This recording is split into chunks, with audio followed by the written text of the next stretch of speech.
আসসালামু আলাইকুম রহমতুল্লাহ বারাকাতুহু। আজকে আমরা সূরাতুজ জিলজালের তাফসীর শুনবো ইনশাআল্লাহ বিইذনিল্লাহ। খুব ছোট্ট সূরা, অনেকেরই মুখস্থ আছে এটা। এই সূরাগুলো আমাদের নিয়ম করে সময় করে মুখস্থ করা লাগে না, এগুলো এমনি মুখস্থ হয়ে যায় শুনতে শুনতে।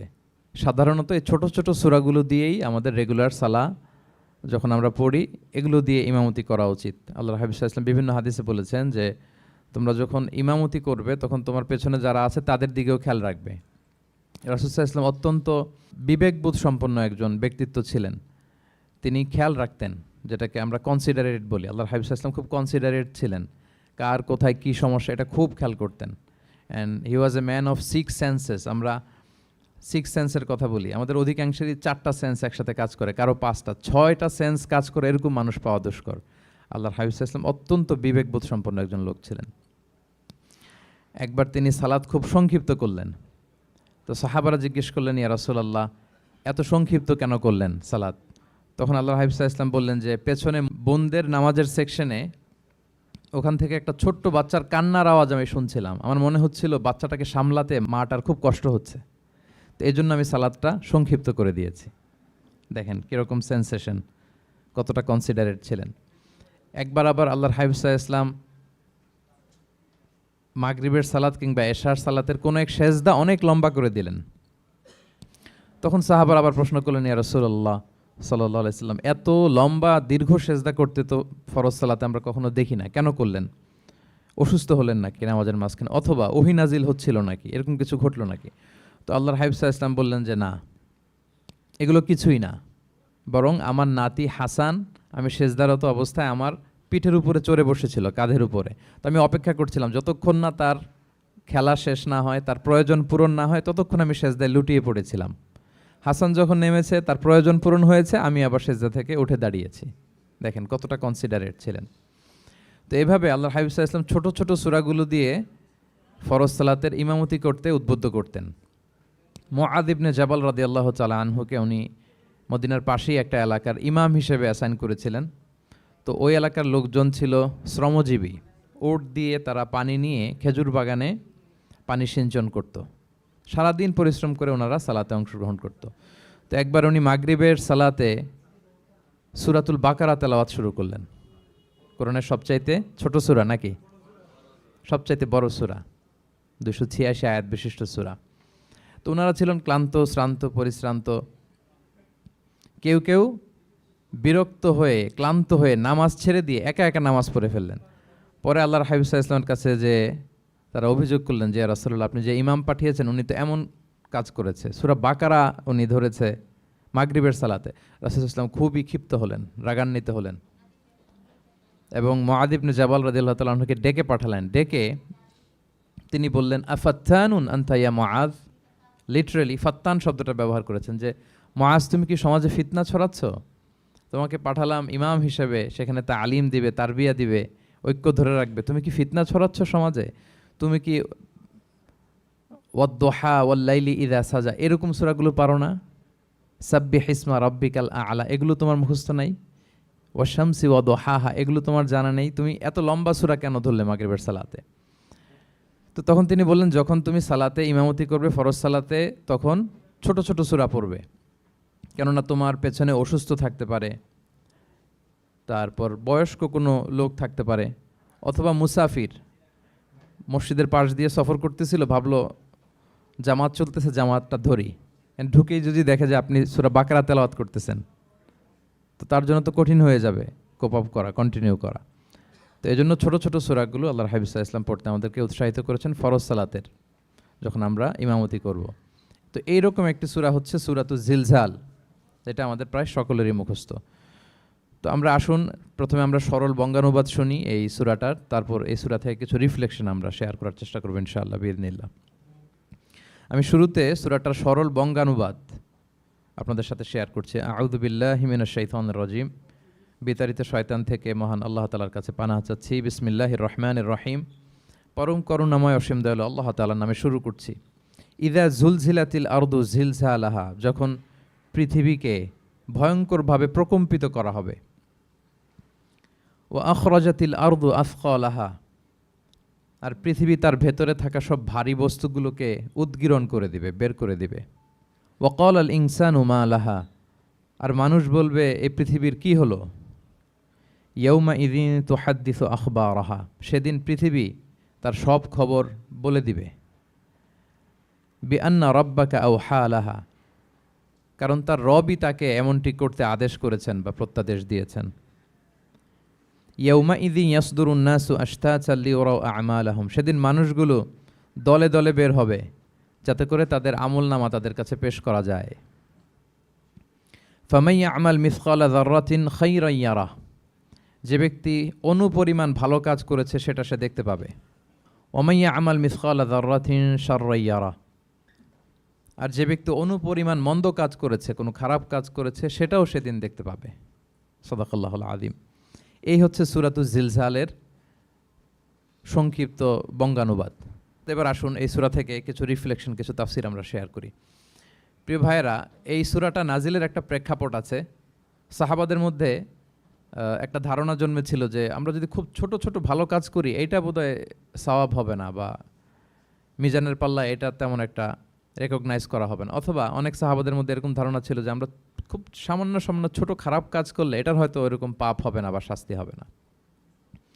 তো ওনাদের মনে যখন এরকম একটা ধারণা তৈরি হলো, তখন আল্লাহ তাআলা এই সূরাটা নাজিল করেছেন। বিশেষ করে এই সূরার শেষের 2 আয়াত, যেখানে আল্লাহ তাআলা বলছেন ফামান ইয়া'মাল মিসকালা যাররাতিন খাইরান ইয়ারা, যে না, তোমরা ছোট্ট ভালো করলে সেটাও দেখতে পাবা সেদিন তোমাদের আমলনামাতে।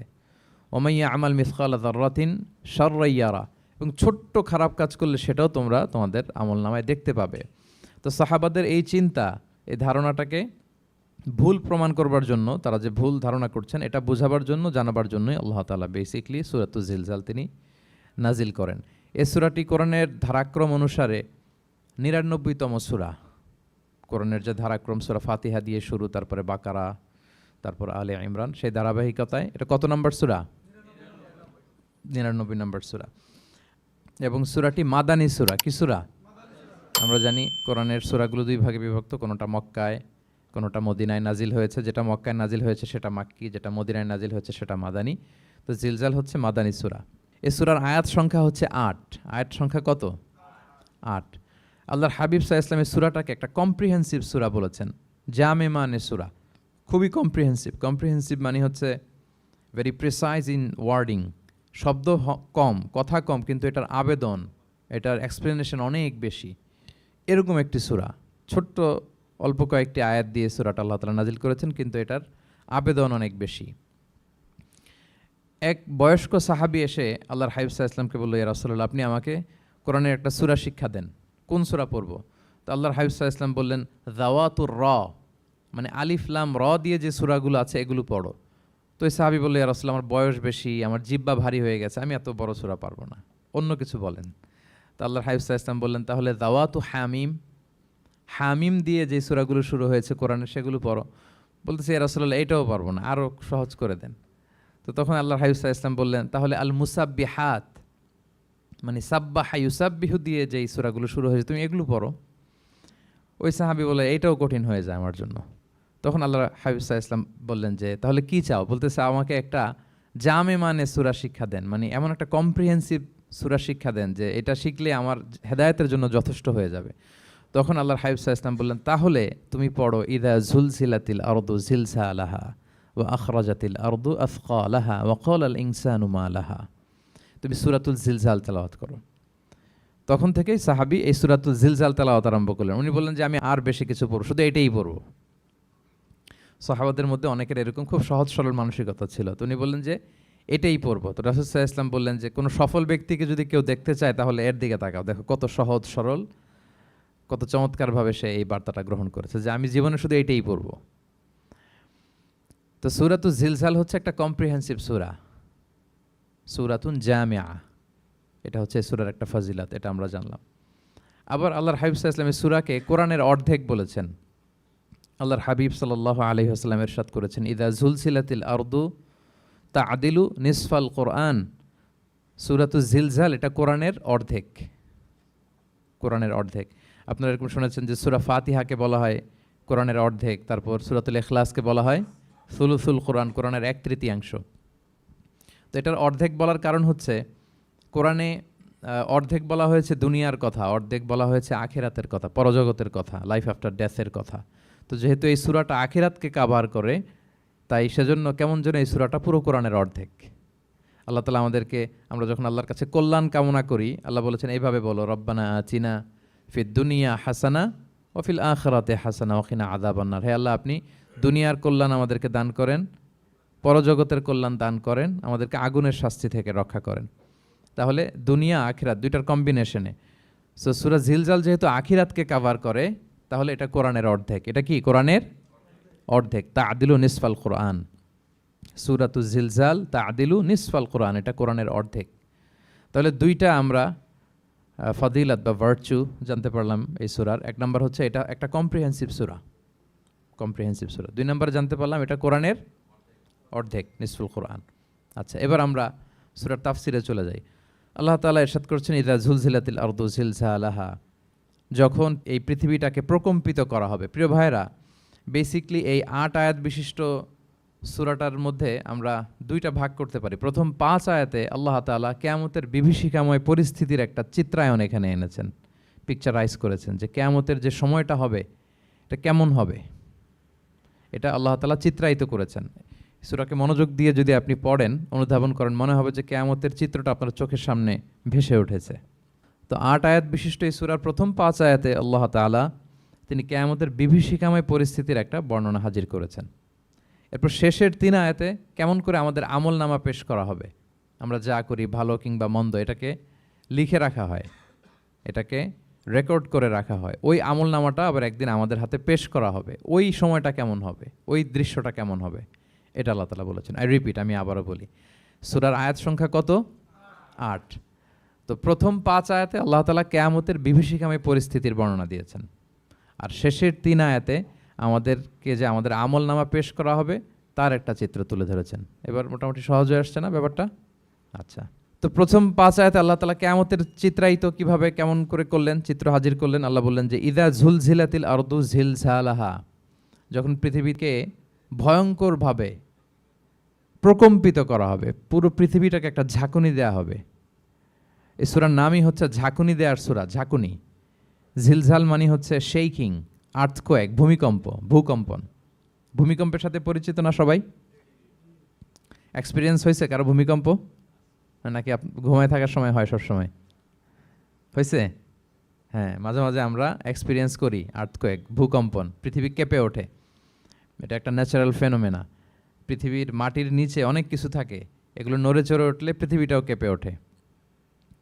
নানা কারণে এই ভূকম্পনটা হয়। পৃথিবীর ভেতরে অনেকগুলো শিলার স্তর আছে। আমরা যেরকম মাটি দেখি, পুরো পৃথিবীটা জুড়েই কিন্তু এরকম মাটি নয়, অনেক শিলা আছে, রূপান্তরিত শিলা, পাললিক শিলা, আগ্নেয়গিরির শিলা।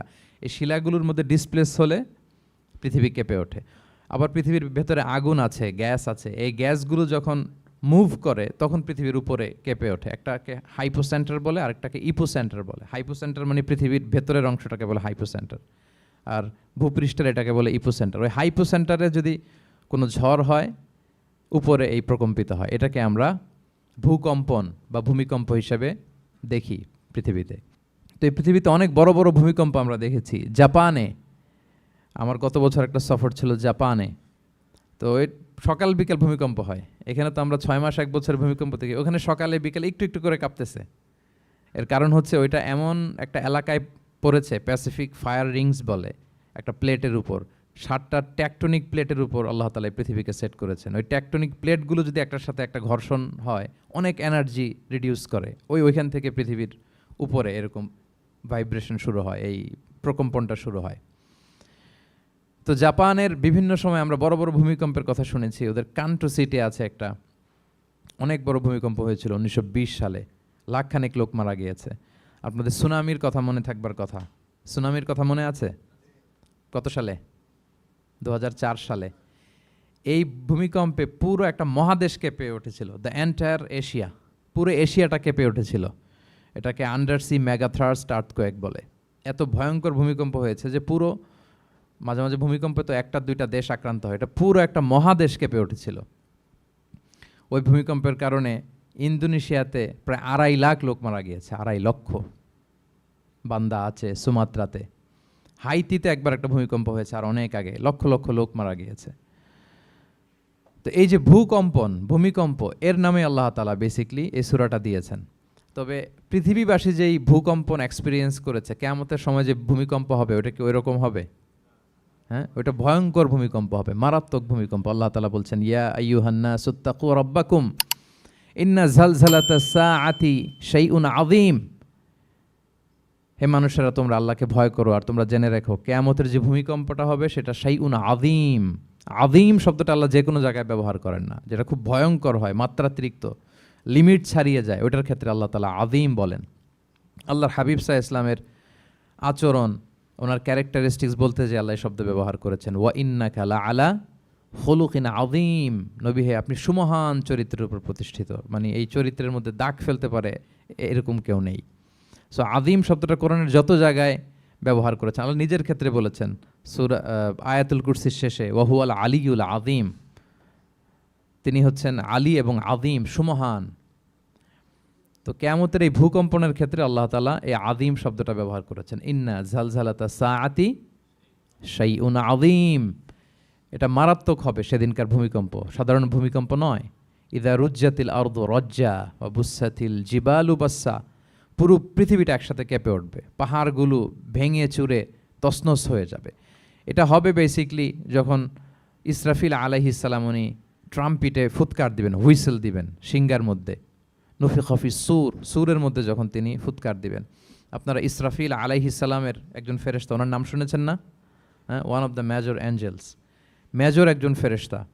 আল্লাহ তাআলা ওনাকে সৃষ্টিই করেছেন এই বিশাল হুইসেলে একটা ফুৎকার দেওয়ার জন্য, আর কোনো কাজ নাই। ওনার অ্যাসাইনমেন্ট এই একটাই, সৃষ্টির পর থেকে আজ অবধি বিশাল হুইসেলটা নিয়ে আল্লাহর আরশের দিকে তিনি তাকিয়ে আছেন, অপলক নেত্রে, পলকও ফেলেন না চোখের, যে কখন আল্লাহ তাআলা অর্ডার করবেন, করার সাথে সাথে ফুৎকার দিবেন তিনি।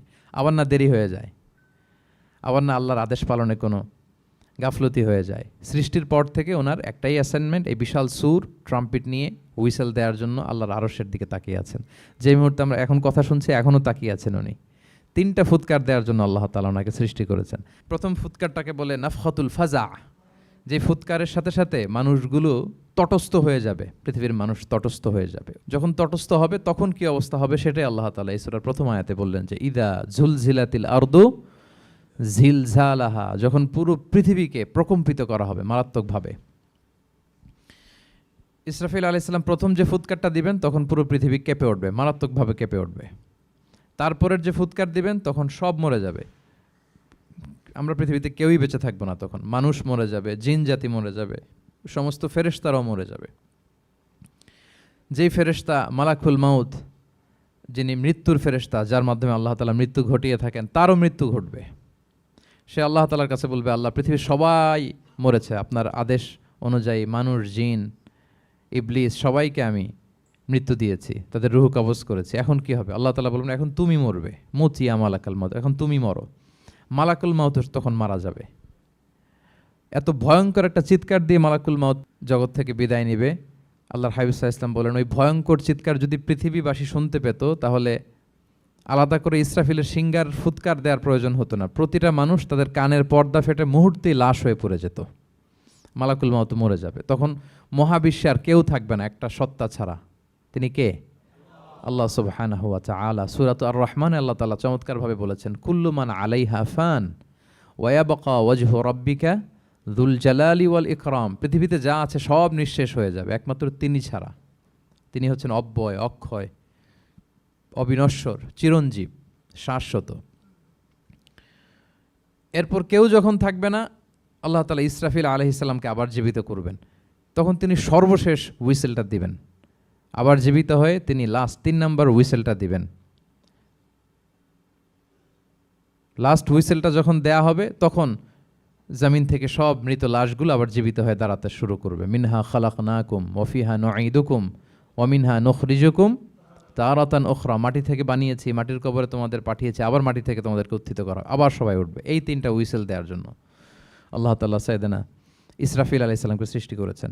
তো ওনার প্রথম হুইসেল দেওয়ার পরে কি অবস্থা হবে, কি রিয়াকশন হবে, ওইটা আল্লাহ তাআলা সূরাতুল জিলজালের প্রথম আয়াতে বললেন, ইযা জুলজিলাতিল আরদু জিলজালাহা, যখন পুরো পৃথিবীটা প্রকম্পিত হবে, মারাত্মকভাবে প্রকম্পিত হবে।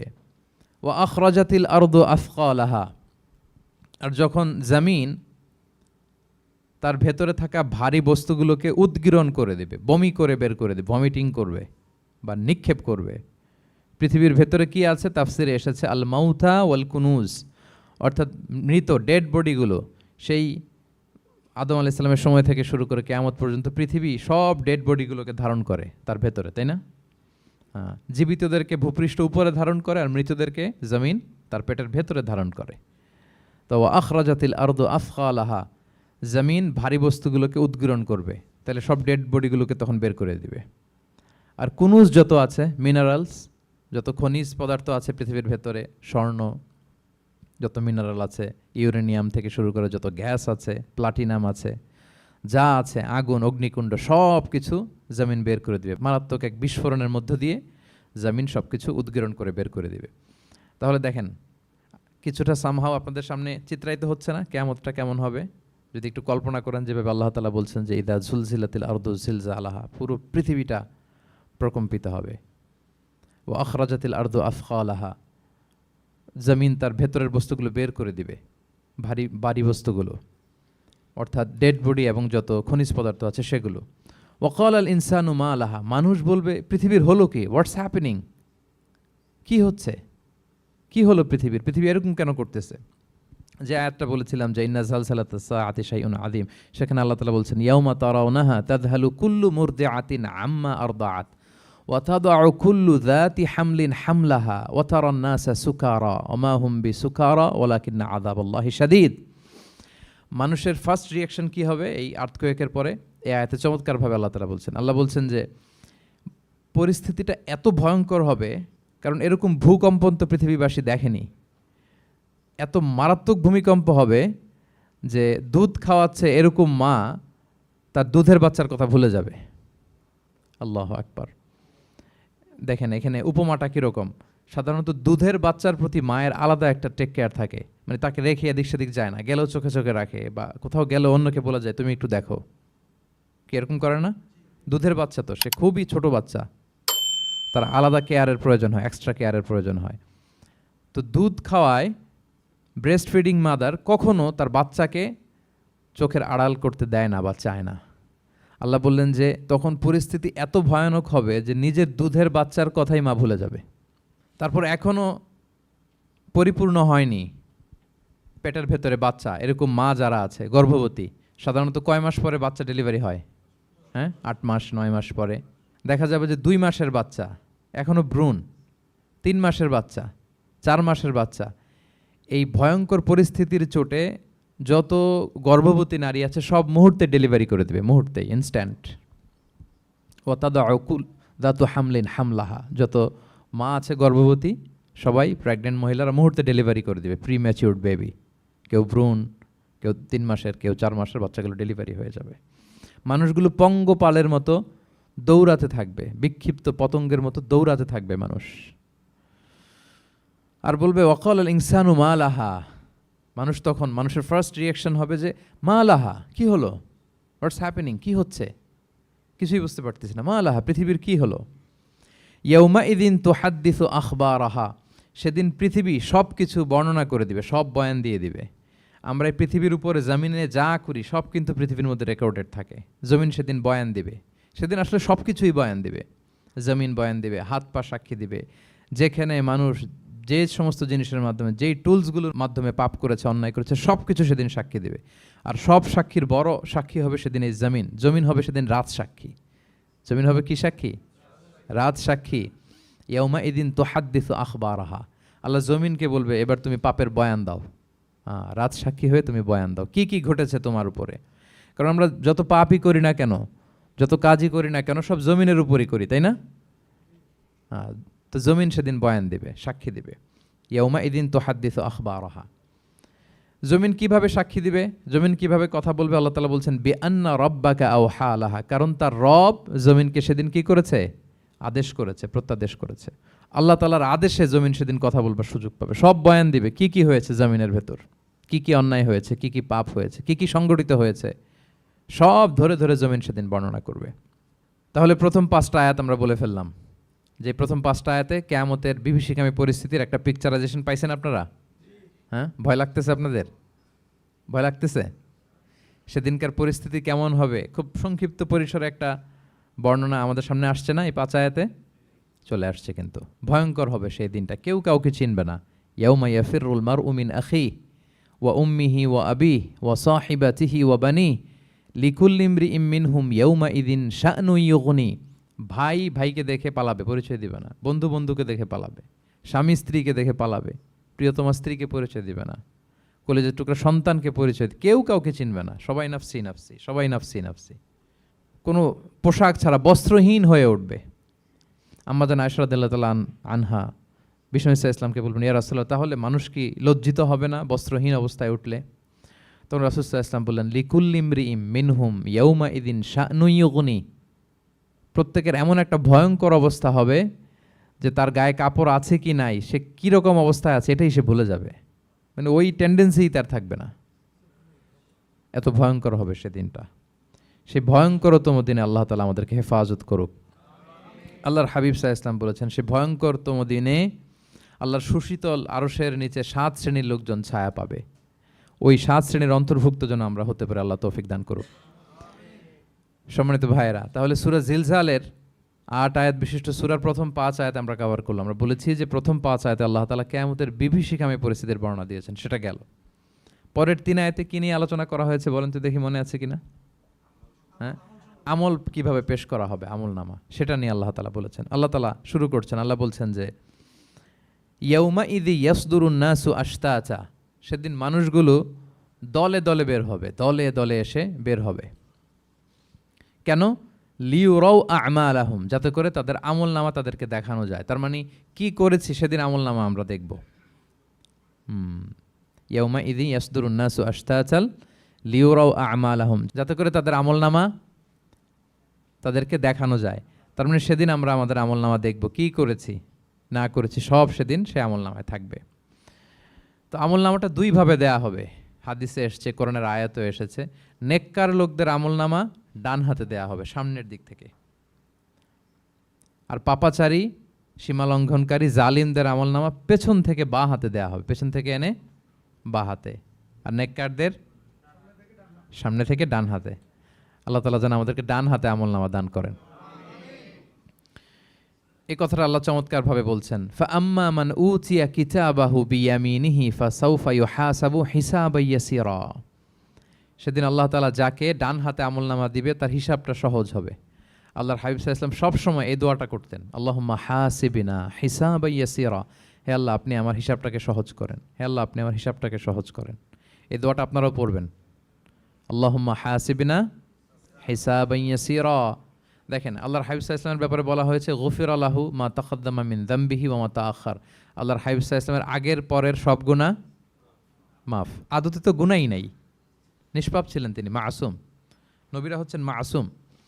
তারপরেও আল্লাহর হাবিব সাল্লাল্লাহু আলাইহি ওয়াসাল্লাম এই দোয়াটা করতেন, আল্লাহুম্মা হাসিবিনা হিসাবান ইয়াসীরা। এরপরও তিনি এই দোয়াটা সবসময় করতেন। তাহাজ্জুদের সালাতে দাঁড়িয়ে থাকতে থাকতে ওনার পা ফুলে যেত। সিজদায় যে কাঁদতে কাঁদতে জামা ভিজিয়ে ফেলতেন, হাত্তা বাল্লা লিহিয়াতাহু, দাড়ি ভিজিয়ে ফেলতেন, হাত্তা বাল্লা হাজারাহু, জামা ভিজিয়ে ফেলতেন, হাত্তা বাল্লাল আরদা, সিজদায় পরে কাঁদতে কাঁদতে জমিন ভিজিয়ে ফেলতেন। তো আম্মাজান আয়েশা রাদিয়াল্লাহু তাআলা আনহা বলতেন, ইয়া রাসূলুল্লাহ, এত কষ্ট কেন করেন? আপনার পা ফুলে যায়, কাঁদতে কাঁদতে আপনি হয়রান হয়ে যান। আল্লাহ তো বলেছেন যে আপনার আগের পরের সব গুনাহ মাফ। আল্লাহর হাবিব সাল্লাল্লাহু আলাইহি ওয়াসাল্লাম বলতেন, আফালা উহিব্বু আন আকুনা আবদান শাকুরা। হে আয়েশা, আমি কি শুকরগুজার বান্দা হতে পছন্দ করব না? আল্লাহ তাআলা আমাকে ক্ষমা করেছেন, আমাকে স্পেশাল স্ট্যাটাস দিয়েছেন। এই যে আল্লাহ তাআলার বিশেষ অনুগ্রহ, এটার শুকরিয়া স্বরূপ আমি কি তার কাছে নিজেকে পেশ করব না? তো দেখেন, আল্লাহর হাবিব সাল্লাল্লাহু আলাইহি ওয়াসাল্লাম যার কোনো গুনাহ নাই, তিনিও দোয়া করতেন, আল্লাহ আমার হিসাবটা সহজ করো। সেদিন যার হিসাব সহজ হবে তার জন্য সব কিছু মিলে যাবে, তার মুক্তি। আর যদি আল্লাহ হিসাব কঠিন করে, হাদিসে এসেছে, আল্লাহ যদি কাউকে জিজ্ঞেস করে, মান নুকিশা উযযিবা। নুকিশা এসেছে নিকাশ থেকে। আমরা বাংলা একটা কথা বলি না, হিসাব নিকাশ।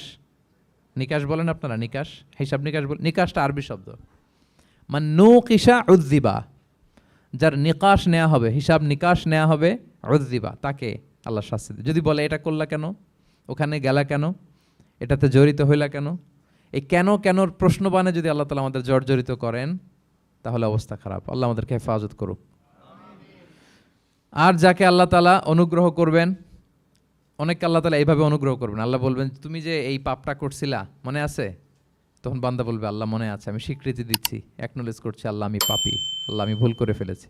আল্লাহ বলবে এটা দুনিয়ার কেউ জানে না, আজকে আমিও জানাবো না কাউকে, যাও তুমি আমার এই ডান হাতের নিচ দিয়ে জান্নাতের ভেতরে ঢুকে যাও। আল্লাহুম্মা জাআলনা মিনহুম, আল্লাহুম্মা জাআলনা মিনহুম, আল্লাহুম্মা জাআলনা মিনহুম ইয়া রাব। আল্লাহ তুমি আমাদেরকে তাদের অন্তর্ভুক্ত করো, আমরা পড়ি আমিন।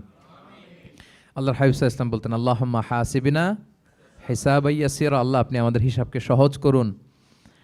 ফাআম্মা মান উতিয়া কিতাবাহু বিয়ামিনিহি, তাহলে হিসাব সহজ হবে কাদের? যাদেরকে আল্লাহ কোন হাতে আমলনামা দিয়েছেন? ডান হাতে। ফাসাউফা ইউহাসাবু হিসাবান ইয়াসিরা, তাদেরকে সহজভাবে হিসাব নেওয়া হবে। ওয়ায়ানকালিবু ইলা আহলিহি মাসরুরা, তারা তাদের পরিবারের সাথে খুব আনন্দ উৎফুল্লতার সাথে মিলিত হবে। আর ওয়া আম্মা মান উতিয়া কিতাবাহু ওয়ারাআ যাহরি, আর যাদেরকে পেছন থেকে আমলনামা দেয়া হবে বা হাতে, ফাসাউফা ইয়াদউ সুবুরা, তারা মৃত্যু কামনা করবে, সেদিন মৃত্যু, ধ্বংস কামনা করবে, তারা নিজেদের ধ্বংস। ওয়ায়াসলা সাইরা, আর তারাই জাহান্নামে অন্তর্ভুক্ত হবে, জাহান্নামে তারাই প্রবেশ করবে। বলে আয়াযু বিল্লাহ, নাউযু বিল্লাহ, আল্লাহ আমাদেরকে তুমি হেফাজত করো। তাহলে আমলনামার পর্বটা কেমন হবে? আল্লাহ বলছেন ইয়াউমা ইযি ইয়াসদুরুন নাসু আশতাত, দলে দলে মানুষ উঠবে, কবর থেকে আসবে, লিউরাউ আমালাহুম, যাতে করে তাদের আমলনামা তাদেরকে দেখানো হয়। আর আমলনামা কারো আসবে সামনে থেকে ডান হাতে, কারো আসবে, আমরা যেন ডান হাতে পাই নাকি?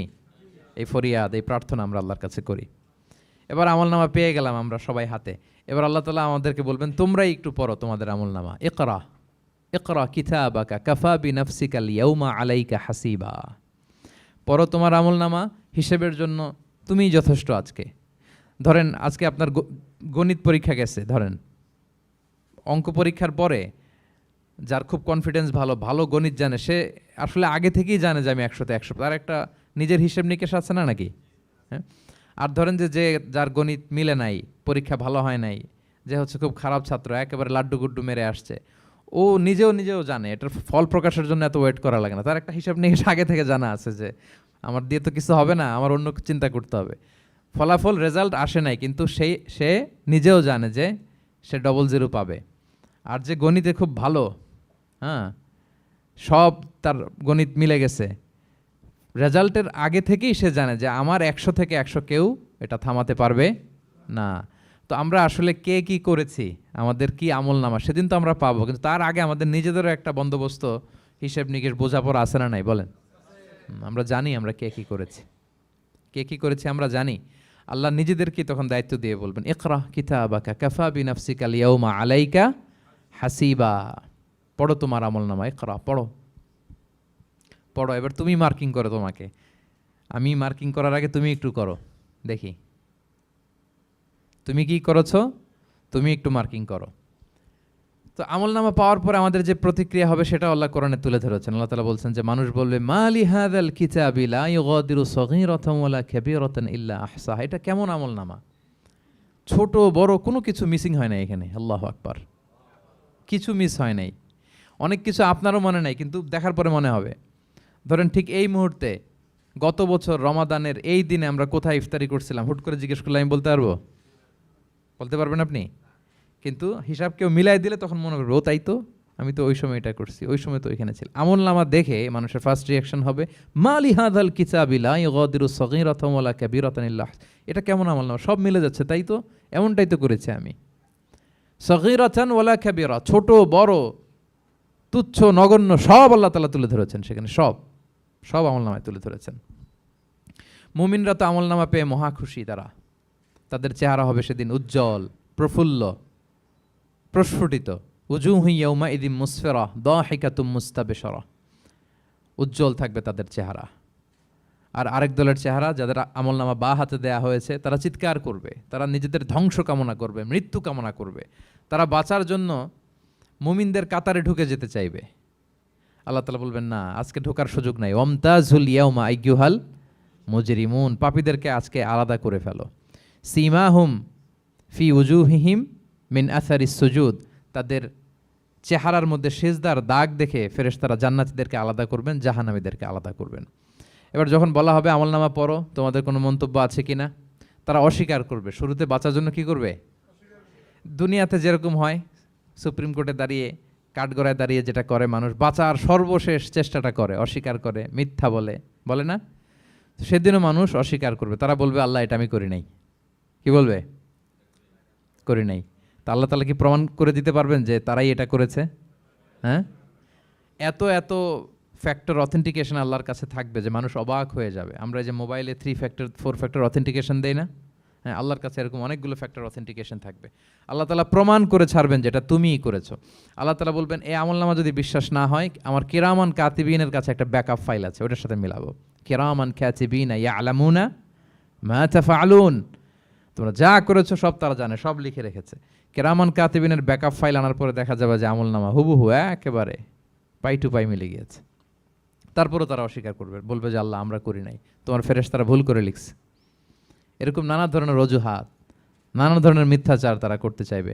আল্লাহ তাআলা তখন বলবেন যে ওয়াকুল্লা ইনসানিন আলজামনাহু তাইরাহু ফি উনুকিহি ওয়া নুখরিজু লাহু ইয়াউমাল কিয়ামাতি কিতাবান ইয়ালকাহু মানশুরা।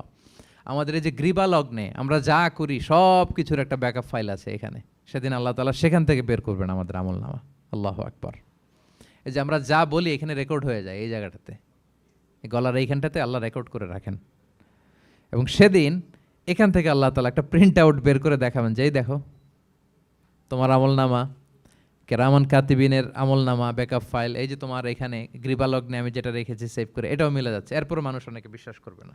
ফিঙ্গারপ্রিন্ট দিয়ে আল্লাহ তাআলা মিলাবেন। দুনিয়াতে আমরা বায়োমেট্রিক অথেন্টিকেশন করি না, এটা আয়াহসাবুল ইনসানু আল্লাহ নাজমা ইযামা বালা কাদিরিনা আলা আন নুসাউইয়া বানানা। কারো ফিঙ্গারপ্রিন্টের সাথে কারোটা মিলে না, অস্বীকার করার কোনো সুযোগ থাকবে? এরপরেও অনেকে বিশ্বাস করবে না, এরপরেও অনেকে মানতে চাইবে না। আল্লাহ তাআলা আজবুজ জানাব থেকে আরেকটা কপি বের করবেন। আমাদের প্রত্যেকের ব্যাকবোনের নিচে কক্সিক্স আছে, ট্রায়াঙ্গেল, ছোট্ট একটা হাড্ডির কণা, আমাদের যে শিরদাঁড়ার একেবারে নিচে, এটাকে হাদিসের ভাষায় বলে আজবুজ জানাব। ইন্নাফিল ইনসানি আযমান, মানুষের দেহে একটা ছোট্ট হাড্ডি কণিকা আছে, লা তাআকুলুহুল আরদু আবাদা, জমিন কখনো ওই হাড্ডি কণিকা খেতে পারে না। অমিনহা ইউরাক্কাবুল খালকু ইয়াউমাল কিয়ামা, কিয়ামতের দিন সেখান থেকে সৃষ্টিকে আবার তোলা হবে। সেটার সাথে আল্লাহ তাআলা মিলাবেন, সেখান থেকেও প্রমাণিত হবে। এরপর আল্লাহ তাআলা ভিডিও রেকর্ড দেখাবেন। ওয়াকুল্লা শাইইন আহসাইনাহু ফি ইমামিম মুবিন নামক ভিডিও রেকর্ডার দিয়ে, তখন আপনি সরাসরি দেখবেন যে এই তো আপনি ওই জায়গায় গিয়েছেন, এই তো আপনি পাপ কাজ করেছেন, এই তো আপনি অন্যায় কাজ করেছেন, এই তো আপনি জুলুম করেছেন, এই তো সীমালঙ্ঘন করেছেন, সব কিছু আপনি একেবারে ভিজুয়াল প্রেজেন্টেশন, আর অস্বীকার করার কোনো সুযোগ থাকবে না। তারপরেও যারা অস্বীকার করবে যে আল্লাহ আমি করি নাই, আল্লাহ বলেন আলিয়াউমা নাখতিমু আলা আফওয়াহিহিম ওয়া তুকাল্লিমুনা আইদিহিম ওয়া তাশহাদু আরজুলুহুম বিমা কানু ইয়াকসিবুন। সেদিন তার মুখকে আমি সিলগালা করে দেব, আর সুযোগ দেওয়া হবে না। অনেক অস্বীকার করেছো, তার হাত সাক্ষী দিবে, তার পা সাক্ষী দিবে। সেদিন আল্লাহ তাআলা প্রমাণ করেই ছাড়বেন যে এই পাপ তুমি করেছো। তাহলে আমলনামা কিভাবে আল্লাহ দিবেন? আল্লাহ বলেন ইয়াউমা ইযি ইয়াসদুরুন নাসু আশতাতা, দলে দলে আসবে, লিউরাউ আমালাহুম, যাতে করে তাদেরকে আমলনামা দেখানো হয়। ফামান ইয়ামাল মিসকালা যাররাতিন খাইরান ইয়ারা, অনুপরিমাণ ভালো করেছো তো সেটা তুমি দেখতে পাবে, অনুপরিমাণ খারাপ করেছো তো সেটাও তুমি দেখতে পাবে। যাররা মানে হচ্ছে অণু, অ্যাটম, বস্তুর ক্ষুদ্রতম একক, একেবারে অণুর কথা আল্লাহ তাআলা বলেন যে একেবারে ছোট্ট কাজ সেটাও তুমি দেখতে পাবে, ছোট্ট খারাপ কাজ সেটাও দেখতে পাবে। আমরা অনেক সময় ছোটোখাটো জিনিসগুলোকে গুরুত্ব দেই না। আল্লাহর হাবিব সাল্লাল্লাহু আলাইহি ওয়াসাল্লাম বলেছেন ওয়ালা তাহকিরান্না মিনাল মা'রুফি শাইআ ওয়ালাউ আন তালকা আখাকা বিওয়াজহিন তালিক, তোমরা কোনো ছোট ভালো কাজকে এটাকে আন্ডারমাইন করো না, ছোট মনে করো না। যে কোনো ভালো কাজ হোক এটাকে ছোট করবো না। ইভেন তুমি তোমার ভাইয়ের সাথে দেখা হলো যে মুচকি হাসি দিয়ে কথা বলো, এটারও তুমি মনে করো না যে এটা কাজে লাগে, এটাও কাজে লাগবে। এটাও সেদিন মিজানের পাল্লায় তোমার নাজাতের বড় মেজর একটা ওসিলা হয়ে যেতে পারে। আপনি যে আপনার ভাইয়ের সাথে মুচকি হাসি দিয়ে কথা বলেন, এটা সাদাকার সওয়াব হয়। Your smile to your brother, it's a charity. তাবাসসুমুকা ফি ওয়াজহি আখিকা সাদাকা, দেখলেন সালাম দিলেন, একটা মুচকি হাসি, এটা সাদাকা দেয়ার সওয়াব। সুবহানাল্লাহ, এটাও সেদিন কাজে লেগে যাবে। সো ফামান ইয়ামাল মিসকালা যাররাতিন খাইরান ইয়ারা ওয়া মান ইয়ামাল মিসকালা যাররাতিন শাররান ইয়ারা, ছোট্ট ভালো কাজ যদি করো সেটাও দেখবে, ছোট্ট খারাপ কাজ যদি করো সেটাও দেখতে পাবে। যত ছোট ভালো কাজ করেন, রাস্তায় একটা ধরেন যে কলার ছোলা পড়েছিল, ভাবলেন যে এইটা সরাই দেয় একটু, আমি ইমাতাতুল আদা আনিত তরিক হবে, মানুষ পিছলে পড়লে পা ভাঙবে, তো এই ময়লাটা একটু সরাই দিলেন। কলার একটা ছোলা পড়েছিল, খোসা এটা ফেলে দিচ্ছেন, দেখবেন যে ওই দিন এটাও রেজিস্টার করা আছে, এটাও লেখা। একজনকে মুরব্বী একজন আসছে, আপনার বসার সিট ছিল, ওনার সিট ছিল না, উঠে দাঁড়িয়ে তাকে বসার সুযোগ করে দিয়েছে, ওই দিন দেখবেন যে এটাও লেখা, এটার জন্য অনেক সওয়াব রেজিস্ট্রেশন করা আছে। একজন রাস্তা দিয়ে যাচ্ছিল, জিজ্ঞেস করতেছে ভাই যে এই জালান অমুকটা কোথায়, তো আপনি বলে দিলেন যে জালান গুম্বাকটা তো এইদিকে, তো সে আপনার কারণে ওই দিন সঠিক পথে যেতে পারলো। আপনার কাছে মনে হয়েছে ছোট্ট ফিউ সেকেন্ডসের একটা নেক কাজ, কিন্তু সেদিন দেখবেন আমল নামায় সেটাও লেখা। আবার এরকম ছোট্ট ফামাইয়া আমাল মিসকালা যাররাতিন শার, ছোট্ট আপনি একটা গালি দিয়েছেন কাউকে, কারোর ব্যাপারে, এর ব্যাপারে ওর কাছে যে কান ভারী করছেন, ফেসবুকে একটা বাজে কমেন্ট করে দিয়েছেন, দেখার কেউ নাই, ধরার কেউ নাই, দিলাম একটা গালি, দেখবেন যে ওই দিন সব একেবারে ক্ষুদ্র থেকে ক্ষুদ্রতর অনুপরিমাণ খারাপ কাজ, ভালো কাজ সব সেদিন আমলনামায় তুলে রাখবে কে? আল্লাহ সুবহানাহু ওয়া তাআলা, তিনি সেদিন আমলনামায় সব তুলে রাখবেন। সো আমরা কোনো ভালো কাজকে যেন তুচ্ছ মনে না করি, কোনো খারাপ কাজের সাথে যেন জড়িত না হয়, যত ছোট হোক। শয়তানের ওয়াসওয়াসায়, প্রবৃত্তির ধোকায় পড়ে, নফসের ধোকায় পড়ে কখনোই যেন পাপের কাজে আমরা পা না বাড়াই, এবং প্রত্যেকটা পাপকেই যেন আমরা ভয়ঙ্কর মনে করি যে না, এটা আমার জন্য কাল হয়ে দাঁড়াতে পারে। আর প্রতিটা ভালো কাজ করার ক্ষেত্রে যেন আমরা প্রতিযোগিতা করি, আর এই মাইন্ডসেট যেন থাকে যে না, এটা আমাকে বাঁচাতে পারে সেদিন। কি বলেন, ঠিক কি না? তাহলে আল্লাহ তাআলা শেষ করলেন ফামাইয়া আমাল মিসকালা যাররাতিন খাইরান ইয়ারা। প্যাস লেগে যায় না? লেগে যায়, স্বাভাবিক। আগে খাইরান, পরে শাররান। অনুপরিমাণ ভালো করলে সেটাও সে সেদিন কি পাবে, অনুপরিমাণ খারাপ করলেও পাবে। দেখেন, এটা একটা আশা জায়গা নিয়েছে আমাদের, কিন্তু হোপফুল করে, তাই না? আমরা অনেক সময় এমন হয় যে ভালো কাজ করছি, কেউ দেখে নাই। হ্যাঁ, আপনি এই আয়াতটা খেয়াল করবেন যে না, কেউ দেখে নাই, কিন্তু দেখেছে কে? আল্লাহ দেখেছেন, উনি দেখলেই চলবে, আমার আমলনামা এটা ঠিকই থাকবে। কোনো এক কারণে সমাজের সবাই আপনাকে ভুল বুঝেছে, misunderstanding, everyone got you wrong, আসলে আপনি ঠিক ছিলেন। সবাই পরিস্থিতি, সামাজিক, এটা সেটা, এরকম হয় না যে সবাই ভুল বুঝতেছে, আসলে আপনি ঠিকই করছেন। সবাই ভুল বুঝুক, আপনার আমলনামায় সেটা ভালো কাজ হিসেবে লেখা থাকবে, ঠিক কিনা? অনেক সময় ঠকায় লোকজন, আমাদেরকে ঠকায় নানাভাবে, আমরা হয়তো তার সাথে পেরে উঠি না। মাঝে মাঝে কিছু ভিডিও আমি দেখি, এই আপেল বিক্রি করতেছে, কি অদ্ভুত ব্যবসায়ী, তো দেখাচ্ছে খুব ভালো ভালো আপেল, আপনারা দেখেছেন কিনা জানি না। সে আবার ওই পলিথিনের ভেতরে পচা নষ্ট আপেলগুলোর কয়েকটা প্যাকেট করে রাখে, তো আপনি বেছে বেছে যেই ভালো আপেলে দিবেন সেটাই সে নিয়ে প্যাকেটে দিয়ে দিচ্ছে। মাপটাপ করার পরে আপনি যখন টাকা বের করতেছেন বা অন্যমনস্ক, হুট করে সে ওই পচা আপেলের ওইটা, আপনার একই পলিথিন, একই ওজনের তার একটা হিসাব থাকে, ওইটা ধরায় দিচ্ছে। তা আপনি কোত্থেকে আপেল কিনছেন, হয়তো অনেক, বাসায় যেয়ে দেখেন সর্বনাশ, কি টসটসে পাকা আপেলগুলো বেছে বেছে দিলাম, এখন দেখি পচা, তো ওরে তো আর পাবেন না, ওরে আর ধরাও হইল না। আপনি ভাবছেন হিসাবটা এখানেই শেষ? হ্যাঁ, এখানেই শেষ না, lot of unsettled issue yet to be settled. এরকম অনেক কিছু আছে দুনিয়াতে আপনি সেটেল করতে পারেন নাই, সেটেল হবে সেদিন। দ্য কনসেপ্ট অফ আখেরা যদি না থাকতো, this worldly life would be a joke. আখেরা বলে যদি কিছু না থাকতো, এই পৃথিবীটা আসলে একটা জোক ছিল, জোক। কেটে টুকরা টুকরা করে বস্তাবন্দি করে ফেলে রাখছে ডোবার মধ্যে, কেউ দেখে নাই, হদিস নাই, এটার সাক্ষীও পাওয়া, বিচারও হচ্ছে না। আর বিচারের যে দীর্ঘসূত্রিতা, আপনি ভাবছেন শেষ, এখানেই শেষ? Not that easy brother. একদিনে ঋণ তাকে শোধ করতে হবে। ফামাইয়া আমাল মিসকালা যাররাতিন খাইরান ইয়ারা ওমাইয়া আমাল মিসকালা যাররাতিন শাররান ইয়ারা। ছোট্ট ছোট্ট ভালো যেখানে আল্লাহ লিখে রাখবেন, এই বড় বড় লোক ঠকানো, জুলুম, অপরাধ, এগুলোর বিচার হবে না একদিন? বলেন, বিচার হবে। তাহলে কনসেপ্ট অফ আখেরা, এটা আমাদেরকে আশাবাদী করে। এই যে আমরা কেউ দাদা হারিয়েছি, বাবা হারিয়েছি, আমরা বিশ্বাসীরা আমরা হতাশ হই না, আমরা বিশ্বাস করি আমি তো আমার বাবাকে পাচ্ছি ওইখানে, তো ক্ষণিকের একটা সময়। দুনিয়ার জীবনটা কি ক্ষণিকের। দিস দুনিয়া কম্পেয়ার টু আখেরা ইজ নাথিং, অ্যাবসলিউটলি নাথিং। আখেরাতের তুলনায় এটা তো কিছুই না। আমার দাদাকে পাবো, বাবাকে পাবো, তার মানে আখেরা, কনসেপ্ট অফ আখেরা আমাদেরকে হোপফুল করে, আশাবাদী করে। দুনিয়াতে আমাকে ভুল বুঝেছে, মানুষ ঠকিয়েছে, আমি অনেক কিছুর বিচার পাই না, আমি সেদিন পাবো, তো আপনাকে হোপফুল করছে না, এটা আশাবাদী করছে না? আখেরাত আমাদেরকে কি করে? আশাবাদী করে।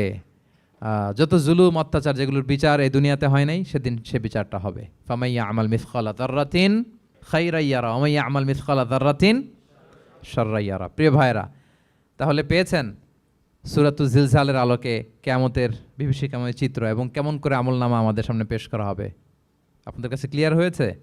আল্লাহ তাআলা আমাদের সবাইকে ডান হাতে আমলনামা দিয়ে ধন্য করুক।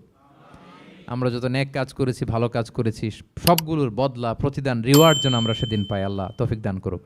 আল্লাহ আমাদেরকে কোনো হিসাব ছাড়া বিনা হিসাবে জান্নাতে হিসেবে কবুল করুক। আল্লাহ তাআলা আমাদের সবাইকে কথাগুলো বোঝার ও আমল করার তৌফিক দান করুক।